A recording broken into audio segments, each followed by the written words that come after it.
پاک نبی نے اس کی طرف دیکھ کر فرمایا کہ اے اعرابی، اے بندہ خدا، کیسے کامیاب ہو گئے تم، کیسے نجات پا گئے؟ فرمایا کہ کریم جب قادر ہوتا ہے نا اللہ اکبر، تو وہ ہمیشہ معاف کر دیتا ہے۔ سبحان اللہ۔ وہ کریم بھی ہے اور قادر بھی ہے۔ اعوذ باللہ من الشیطان الرجیم، بسم اللہ الرحمن الرحیم۔ السلام علیکم ناظرین، میں ہوں سید معظم بخاری اور آپ دیکھ رہے ہیں پروگرام پیام رمضان۔ سب سے پہلے میں تمام عالم اسلام کو اس ماہ مبارک رمضان کی آمد پر مبارکباد پیش کرتا ہوں اور دعا گو ہوں کہ خداوند متعال ہمیں اس ماہ مبارک رمضان کی رحمتوں اور برکتوں سے مستفید ہونے کی توفیق عطا فرمائے۔ ماہ مبارک رمضان اللہ تبارک و تعالیٰ کا مہینہ ہے اور ماہ مبارک رمضان دعا و مناجات کا مہینہ ہے۔ آج کے اس پروگرام میں ہم بات کریں گے دعا اور اس کی اہمیت کے حوالے سے، اور رمضان المبارک کے پہلے دن کی دعا اور اس میں معصومین علیہ السلام نے جو معارف بیان فرمائے ہیں ان کے حوالے سے گفتگو کریں گے۔ آج کے پروگرام میں ہم نے مدعو فرمایا ہے جامعہ علوم اسلامی کے سینئر مدرس ناظم الامور جناب حجت الاسلام والمسلمین مولانا غلام عباس ساجد صاحب۔ السلام علیکم آقا صاحب۔ آقا صاحب، سب سے پہلے تو میں آپ کو اپنے پروگرام پیام رمضان میں خوش آمدید کہتا ہوں، اور ہم آپ کے مشکور ہیں کہ آپ نے اپنے قیمتی وقت میں سے ہمارے پروگرام کے لیے وقت نکالا۔ آقا صاحب، جیسا کہ ہم نے ابتدا میں بات کی کہ رمضان المبارک اللہ کا خاص مہینہ ہے اور یہ دعا و مناجات کا مہینہ ہے، تو سب سے پہلے یہ ہے کہ سوال یہ ہے کہ دعا اور اس کی اہمیت کے حوالے سے کچھ بیان فرمائیں۔ اعوذ باللہ من الشیطان الرجیم، بسم اللہ الرحمن الرحیم، الحمدللہ رب العالمین، والصلاۃ والسلام والتحیۃ والاکرام علی النبی محمد وآلہ الطیبین الطاہرین المعصومین، اما بعد، قال اللہ سبحانہ وتعالی فی محکم کتابہ المجید، قل ما یعبأ بکم ربی لولا دعاؤکم۔ جیسا کہ آپ نے فرمایا کہ ماہ مبارک رمضان دعا و مناجات اور پروردگار عالم کے ساتھ راز و نیاز کا مہینہ ہے۔ دعا کی اہمیت اور فضیلت قرآن اور معصومین علیہ السلام کے فرمان ذیشان میں بہت زیادہ اہمیت، بہت زیادہ سفارش وارد ہوئی ہے۔ خالق دو جہاں قرآن میں ارشاد فرما رہا ہے کہ میرا حبیب ان سے کہہ دو کہ اگر تمہاری دعائیں نہ ہوتیں تو تمہارا پروردگار تمہاری پرواہ تک نہ کرتا۔ یہ خدا کے لطف و کرم اور اس کی رحمتیں برکتیں تمہارے شامل حال ہیں، اس کا نتیجہ یہ دعا کے نتیجے میں کہ اس کی بارگاہ میں دعا کرتے ہو، خدا بند عالم اپنی رحمتیں برکتیں مسلسل تمہارے اوپر نازل فرماتا ہے۔ اور امام امیر المومنین علی بن ابی طالب علیہ الصلوۃ والسلام کا ارشاد گرامی ہے کہ افضل الاعمال الدعا، تمام اعمال میں سے افضل ترین عمل جو ہے وہ بارگاہ خداوندی میں دعا مناجات کرنا ہے، کیونکہ انسان کی بارگاہ خداوندی میں عاجزی کے اظہار کا ذریعہ ہے یہ دعا، عبد کے معبود کے ساتھ ایک رابط کا اور تعلق کا نام ہے دعا۔ جتنا انسان خدا کی بارگاہ میں زیادہ دعائیں کرتا ہے، اتنا اس محبوب رب اور رحمان الرحیم پروردگار کے انسان قریب تر ہوتا جاتا ہے ان دعاؤں کے وسیلے سے اور صدقے سے۔ لہٰذا کہ رابط ہے پروردگار میں اور عبد میں، عبد اور پروردگار کے درمیان ایک رابط اور وسیلہ ہے۔ فرمایا کہ الدعاء مخ العبادہ، جس طرح کہ ہر چیز کا ایک مغز اور ایک روح ہوتی ہے، تو فرمایا کہ تمام عبادات کی روح اور تمام عبادات کا جو مغز ہے وہ دعا ہے۔ اگر دعا نہیں ہے تو وہ عبادت سمجھو جس طرح ایک جسم روح کے بغیر کسی کام کا نہیں ہے، تو وہ عبادت بھی بغیر دعا کے کسی کام کی نہیں ہے، اور وہ خدا بند عالم کی بارگاہ ملکوتی میں پہنچنے کے قابل نہیں ہے، اور خدا اس عبادت کی پرواہ ہی نہیں کرتا کہ جس کے بعد دعا نہ کی جائے۔ یہ جتنی بھی عبادات اللہ نے ہمیں کرنے کا انجام دینا کو حکم دیا ہے، اور یہ ساری کی ساری عبادات وسیلہ اور ذریعہ ہیں۔ تو خداوند عالم نے اس ماہ مبارک رمضان کو جو ہمارے لیے ایک تحفہ کے طور پر امت محمدی کے لیے بھیجا ہے، تو اس کو بھی بطور وسیلہ اور ذریعہ قرار دیا کہ نبی کے امتی اور میری مخلوق جو میرے پیارے افراد اور لوگ ہیں وہ اس بابرکت مہینے میں زیادہ سے زیادہ دعائیں کریں تاکہ میں اپنی عنایات اور نوازشات جو ہے انسانوں کے اوپر زیادہ سے زیادہ نازل کر سکوں۔ یعنی کہ کوئی بھی اگر عبادت کریں گے تو اس عبادت کے بعد اگر دعا نہیں ہوگی تو مطلب وہ عبادت ہماری عبادت، کیونکہ خداوند عالم کی ذات جو تمام صفات اور انسانوں کی تعریفوں سے مبرہ اور منزہ ہے، وہ خدا ہماری کسی عبادت کا محتاج نہیں، کیونکہ امیر المومنین کا وہ فرمان نص اور دلیل ہے کہ مولا فرماتا ہے کہ اگر ساری مخلوق اطاعت خداوندی میں لگ جائے پھر بھی وہی اکبر ہے، اور اگر ساری مخلوق باغی اور طاغی ہو جائے تو پھر بھی وہی اکبر ہے۔ یہ ہم اس لیے جھکتے ہیں کہ تاکہ اپنے عبد ہونے کا ثبوت پیش کر سکیں، اور اس کی کبریائی میں کوئی فرق، کوئی عبادت کرے یا نہ کرے۔ لہذا جب انسان خدا کی بارگاہ میں جھکتا ہے تو اس کے بعد، جھکنے کے بعد جب کوئی بھی عبادت انجام دیتا ہے اور اس سے کچھ مانگتا نہیں ہے تو گویا کہ وہ اپنے آپ کو خدا سے بے نیاز سمجھ رہا ہے، اور خدا وندلہ بے نیاز مطلق اور غنی مطلق ہے، باقی ساری کی ساری مخلوق جو اس کی بارگاہ میں محتاج ہے۔ لہذا یہ جب محتاج ہے تو اس محتاجگی کا اظہار کرنا ضروری ہے، اس ذات سے کچھ نہ کچھ مانگنا ضروری ہے، چاہے وہ دنیاوی ضروریات ہوں یا اخروی ضروریات ہوں، ظاہری اور مادی ہوں یا معنوی ضروریات ہوں، وہ انسان خالق کی بارگاہ سے کچھ نہ کچھ مانگے گا، طلب کرے گا، تو یہ اپنے محتاج اللہ ہونے کا ثبوت پیش کر رہا ہے۔ ماشاءاللہ، بہت ہی آسان انداز میں آپ نے دعا کی اہمیت پہ روشنی ڈالی۔ اب صاحب، ماہ رمضان المبارک کے پہلے دن کی دعا اور اس میں جو معصومین علیہم السلام نے معارف بیان فرمایا، اس حوالے سے تھوڑی سی گفتگو فرمائیے گا۔ بسم اللہ الرحمن الرحیم۔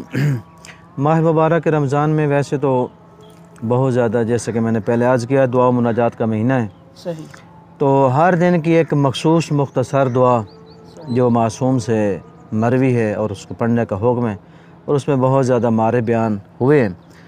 تو سب سے پہلے دن کی جو دعا ہے جس میں معصوم ارشاد فرما رہے ہیں بارگاہ خداوندی میں عرض نیاز ہیں، فرماتے ہیں بسم اللہ الرحمن الرحیم، اللہم اجعل صیامی فیہ صیام الصائمین وقیامی فیہ قیام القائمین ونبہنی فیہ عن نومۃ الغافلین وہب لی جرمی فیہ یا الہ العالمین واعف عنی یا عافیا عن المجرمین۔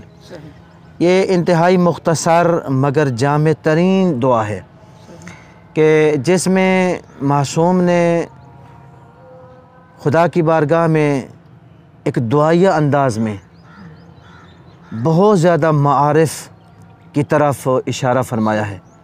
میں اپنے ناظرین اور سامعین کے لیے ترجمہ عرض کروں اس کا، کہ مولا عرض کر رہے ہیں خالق کی بارگاہ میں کہ اے میرے پروردگار، اس بابرکت مہینے میں اور خصوصاً آج جو یکم رمضان المبارک ہے، اس میں میں تجھ سے سوال کرتا ہوں کہ میرے اللہ آج میرے روزے کو حقیقی روزے داروں کے روزے جیسا قرار دے۔ اللہم اجعل صیامی فیہ صیام الصائمین، کہ میرے آج کے اس روزے کو حقیقی روزے داروں کے روزے جیسا قرار دے۔ وقیامی فیہ قیام القائمین، اور میرے قیام کو، میری عبادت کو، عبادت گزاروں کی، حقیقی عبادت گزاروں کی عبادت جیسا قرار دے۔ وَنَبِّهْنِي فِيهِ عَن نَوْمَةِ الْغَافِلِينَ، اور مجھے اپنی یاد سے غافل لوگوں کی نیند سے مجھے بیدار فرما۔ اللہ اکبر۔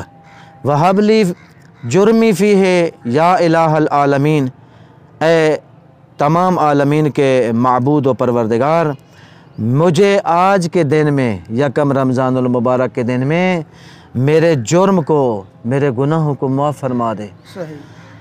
واعف عنی یا عافیا عن المجرمین، اے مجرموں کو معاف کرنے والے اللہ، میری خطاؤں کو اور میری لغزشوں کو، میرے گناہوں کو بھی معاف فرما دے۔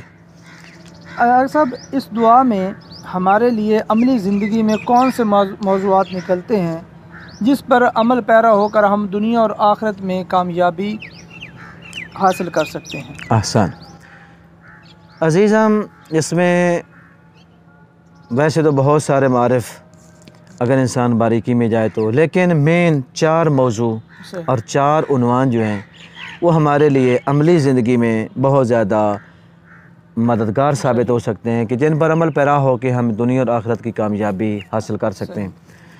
اس میں سب سے پہلے تو مولا نے جو جملہ ارشاد فرمایا کہ مجھے حقیقی روزے داروں جیسے میرے روزے کو حقیقی روزے داروں جیسا قرار دے۔ حقیقی روزہ کیا ہوتا ہے؟ پھر فرمایا کہ اس بابرکت دن میں میرے قیام کو، میری عبادت کو، میری نماز کو حقیقی نمازوں جیسا، حقیقی نماز گزاروں جیسا قرار دے۔ حقیقی نماز کیا ہوتی ہے؟ اور پھر فرمایا کہ غافل لوگوں جیسا مجھے قرار نہ دے، جو تیری یاد سے غافل لوگ ہیں، ان غافلین جیسی غفلت سے مجھے بیداری عطا فرما۔ غفلت سے بیداری سب سے مہم چیز ہے۔ اور آخر میں فرمایا کہ اے عالمین کے الہ اور معبود، میرے لغزشوں کو اور میرے گناہوں کو معاف فرما دے۔ گناہوں کی معافی اور مغفرت، یہ 4 موضوع، حقیقی نماز، حقیقی روزہ اور غفلت سے بیداری اور گناہوں کی بخشش، یہ 4 موضوع ہیں جن کے اوپر اگر انسان قرآن اور روایات معصومین کے وساطت سے اگر اس پہ بحث کرنے لگ جائے تو بہت زیادہ ٹائم درکار ہے۔ تو یہ 4 چیزیں ہیں جو اس دعا کے ضمن میں معصوم کی زبانی ہمارے لیے بیان ہوئی ہیں۔ حقیقی نماز کی شاہ صاحب بہت اہمیت بیان ہوئی ہے۔ قرآن مجید میں 700 بار قرآن کے نماز کے متعلق ارشاد ہوئے، احادیث کے انبار لگے پڑے ہیں نماز کی فضیلت اور عظمت کے متعلق، حتیٰ ہر پیغمبر کی آخری وصیت نماز کے متعلق تھی۔ تو قرآن میں آیا ہے، قرآن میں اللہ ارشاد فرما رہا ہے کہ یتساءلون، وہ لوگ قیامت والے دن ایک دوسرے سے سوال کریں گے کہ ما سالککم فی سقر، کہ تمہیں کون سی چیز جہنم میں لے کر آئی، کس چیز نے تمہیں جہنم میں پہنچا دیا؟ تو ان کا جواب یہ ہوگا کہ لم نکو من المصلین، کہ ہم نماز نہیں پڑھتے تھے۔ امام جعفر صادق علیہ السلام نے ارشاد فرمایا کہ للمصلی 3 خصال، کہ نمازی کے لیے 3 خوبیاں اور فضیلتیں جو ہیں وہ خداوند عالم کی طرف سے عطا ہوتی ہیں۔ فرمایا نمازی جب نماز پڑھنے لگتا ہے تو آسمان سے نمازی کے سر پر نیکیاں، رحمتیں اور برکتیں نچھاور ہونا، قربان ہونا شروع ہو جاتی ہیں۔ اور دوسرا فرمایا کہ نمازی کے پاؤں سے لے کر آسمان تک ملائکہ اس کو گھیر لیتے ہیں، اپنے گھیرے میں لے لیتے ہیں، اس کی محافظت کرتے ہیں۔ اور تیسرا فرمایا کہ ینادی منادن، ایک منادی ندا کرنے والا فرشتہ ندا دیتا ہے، آواز دیتا ہے کہ اے اللہ کی بارگاہ میں کھڑے ہونے والے، اے نماز گزار، اگر تمہیں پتہ چل جائے کہ تیرا بارگاہ خداوندی میں یوں کھڑا ہونا کس قدر اجر و ثواب کا اور کس قدر فضیلت و اہمیت کا حامل ہے، اگر تجھے اس کھڑے ہونے کا اجر کا علم ہو جاتا تو تو کبھی بھی خدا کی بارگاہ سے رخ موڑ کے واپس نہ جاتا۔ یعنی تو پوری زندگی اپنی سجدے کی حالت میں یا قیام کی حالت میں یا خدا کی بارگاہ میں کھڑے کھڑے تو گزار دیتا۔ اور دوسری چیز جو ہے وہ روزے کے متعلق، کہ فرمایا کہ میرے روزے کو حقیقی روزے داروں جیسا قرار دیں۔ تو روزہ عام کنسیپٹ جو ہمارا پایا جاتا ہے لوگوں کے ذہن میں وہ یہی ہے کہ عام سمجھتے ہیں کہ شاید صبح سے لے کر شام تک کھانے پینے سے رکنے کا نام روزہ ہے، جبکہ معصوم فرماتے ہیں کہ بہت سارے لوگ ایسے ہوں گے کہ روزہ دار تو کم ہوں گے مگر بھوک پیاس برداشت کرنے والے بہت زیادہ ہوں گے۔ تو معصوم کی اس فرمان کے مطابق فرمانا میرے مولا نے ارشاد فرمایا کہ حقیقی روزہ دار وہ ہے کہ جب وہ روزے کی حالت میں ہو تو اس کی آنکھ کو بھی روزہ ہو، اس کی زبان کو بھی روزہ ہو، اس کے کان کو بھی روزہ ہو، اس کے پیٹ کو بھی روزہ ہے، اس کے ہاتھوں کو۔ وہ مشہور واقعہ تاریخی کتابوں میں موجود ہے کہ سید الانبیاء نے ایک خاتون کو دیکھا کہ جو اپنی کنیز کو گالیاں دے رہی تھی، برا بھلا کہہ رہی تھی اپنی لونڈی کو۔ تو سید الانبیاء نے اس کو بلایا اور بلا کر اس کو کھانا پیش کیا۔ تو وہ کہتی ہے کہ یا رسول اللہ میں روزے سے ہوں۔ فرمایا کہ یہ کیسا روزہ ہے کہ جس روزے کی حالت میں تو اپنی کنیز اور اپنی لونڈی کو برا بھلا کہہ رہی ہے اور گالیاں دے رہی ہے۔ گویا کہ نبی فرمانا یہ چاہتے ہیں کہ اگر آپ روزے سے ہیں تو پھر آپ کی زبان کو بھی روزہ ہونا چاہیے. زبان پہ ایسی بات ہرگز نہ لائیے کہ جو خدا کی بارگاہ میں گناہ کا سبب بن سکے. اور تیسری چیز جو ہے وہ اس دعا میں تیسرا عنوان اور موضوع وہ ہے غفلت سے بیداری. فرمایا کہ وَنَبِّهْنِي فِيهِ عَن نَوْمَةِ الْغَافِلِينَ. غافل لوگوں جیسی نیند سے مجھے بیدار فرما، متوجہ فرما. تو غفلت سے بیداری بہت ضروری ہے. مولا امیر علیہ السلام ارشاد فرماتے ہیں کہ الغفلۃ ضلالۃ، غفلت گمراہی ہے. امام صادق علیہ السلام کا فرمان ذیشان ہے. مولا فرماتے ہیں کہ ان کان الشیطان عدوا فالغفلۃ لماذا. فرمایا کہ جب شیطان جیسا دشمن موجود ہے تو پھر غفلت کس لیے؟ انسان غافل کیوں ہے؟ انسان کو غافل نہیں رہنا چاہیے. امام حسن علیہ السلام نے اس غفلت کے متعلق اس کی تعریف کرتے ہوئے ارشاد فرمایا کہ غفلت کیا ہے کہ مثلا آپ کا مسجد میں جانا چھوڑ دینا، آپ کا مسجد میں جانا چھوڑ دینا، ذکر خدا سے غافل ہو جانا، اعمال صالحہ کی انجام دہی میں سستی کرنا، یہ غفلت ہے. غفلت کے نتائج بہت برے ثابت ہوتے ہیں. اگر انسان غافل ہو جائے تو انسان ہلاکت میں پڑ سکتا ہے. انسان کی زندگی میں انسان کی روزی سے برکت اٹھ جاتی ہے. اور فرمایا کہ انسان یاد خدا سے جب غافل ہو جاتا ہے تو قیامت والے دن ایسا شخص اندھا محشور ہوگا. پوچھا گیا معصوم سے مولا اس غفلت کا علاج کیا؟ فرمایا کہ ہمیشہ خدا کے ذکر سے اپنی زبان کو معطر رکھنا اور نیکی اور پرہیزگاری کے کاموں میں، اچھے اعمال کو انجام دینے میں ہمیشہ پہل کر اول وقت میں نماز پڑھنا. مولا فرماتے ہیں کہ غفلت سے بیداری کا بہترین جو ذریعہ ہے وہ اول وقت میں نماز ادا کرنا ہے. کہ جو بندہ اول وقت میں نماز ادا کرتا ہے وہ بندہ غافلین میں شمار نہیں ہوتا. اور چوتھی چیز جو ہے وہ ہے گناہوں کی بخشش. اس دعا کے آخر میں جو جملہ ہے کہ اے اللہ مجھے میرے گناہوں کی معافی عطا فرما، اے سب کو معاف کرنے والے. قرآن میں اللہ ارشاد فرماتا ہے ان اللہ عفو غفورا، اللہ معاف کرنے والا ہے، عفو بھی ہے غفور بھی ہے. خداوند عالم کے غفور و رحیم ہونے کے متعلق قرآن میں بے جا کئی مقامات پہ یہ جملہ ملتا ہے. وہ غفور و رحیم ہے، معاف کر دینے والا ہے.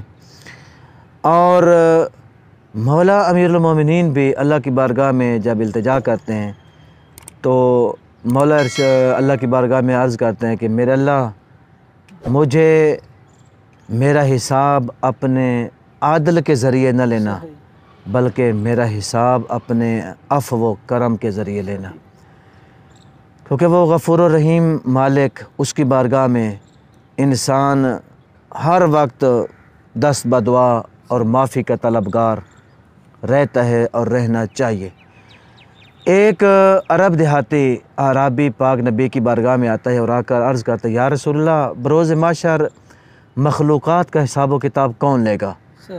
سید الانبیاء نے اپنی وحی سے دھلی ہوئی زبان سے ارشاد فرمایا کہ اللہ عز و جل تمام مخلوقات کا حساب و کتاب لے گا.